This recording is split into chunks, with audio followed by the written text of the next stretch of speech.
Hello everybody, this is Jurassic Adventures, and in today's video, what we'll be doing is repainting this Therizinosaurus to look more accurate to the Jurassic World Dominion version. So although I didn't love Jurassic World Dominion, I did really like the Therizinosaurus and the Therizinosaurus design in the film, so that is inspiring today's repaint. So I already shaved down all the joints on this figure and also primed this thing in gray, so we can just get right into this repaint. The first thing we're going to do to this figure is actually just dry brush the underbelly in a bit of sort of a tannish gray-green color. What I've added to the Therizinosaurus is I've just dry brushed a little bit of some desaturated pink and blue tones to give it some color variation on the underbelly that is seen on the sort of renders and on the Jurassic World Evolution 2 version of this animal. And now what I'm going to do is take the airbrush and with a darker color, just go over all of these top feathers. With the dark grayish green color up top all done, now I'm going to go over where the red should be with a little bit of brown as the sort of base coat for that. So now that we have that airbrushing done, we're going to get straight to dry brushing, and the first color is going to be a dark warm gray, and we're going to hit all of these feathers right here that are sort of that dark greenish gray color that we airbrushed before. Next thing we're going to do for this figure is just start dry brushing some lighter gray to sort of build up that line that you see on the side that goes down the Therizinosaurus. Next step that we're going to do to this Therizinosaurus is on these sort of lighter gray stripes that we did. We're just going to put a wash on there, and that's like a grayish brown sort of wash. It's just thin down paint, and then we're going to take a paper towel and wipe all of that away, and what we'll have left is just that sort of color in the cracks and give it a little bit more of that texture that it's supposed to have.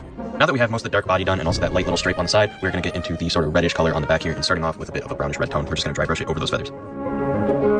The next step we're going to do is just start building up a bunch of sort of pink and red tones and really get all of those feathers all dry brushed and looking nice.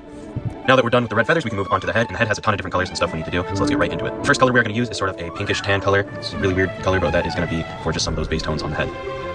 The next color is going to be sort of this greenish blue teal color. Now that we have most of the head done, we can move into some of the finer details. I already just base coated the eye in a little bit of light gray, but now what I'm going to do is paint the beak in some tan. With the beak coated, now we can do some of the finer details, and those are going to be in some dark brown. And then lastly for the beak, we just got to coat it in a bit of some brown ink. Before we paint the eyes, there's one last step, and that is going to be the mouth, specifically the teeth, and those are just going to be in a bone white color. I already used the pink that we did on the face earlier to just paint the mouth real quick. And just like almost all of my repaints, once that is done, I put a brown wash inside of the mouth. Next is the claws, and obviously for those, we're just going to paint those in black at first. Now we get into the eyes. So starting first, I'm going to go with the left eye, and that one is just going to be a normal eye. So for this one, we're just going to start off with a little bit of some burnt orange.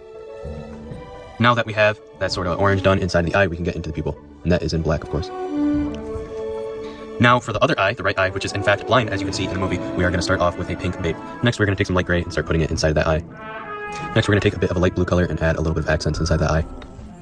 After that, we're going to take an even lighter gray than what we previously used and do another little sort of accent. And then the very last thing we're going to do, obviously, is just a little white light catch.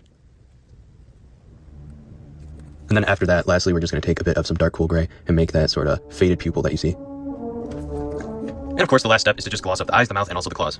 And that, guys, is it for this repaint on this Jurassic World Dominion Therizinosaurus. If you guys enjoyed this video or found it helpful in any way, please leave a like, comment, and subscribe. As always, this is Jurassic Adventures, and I'll see you in the next video.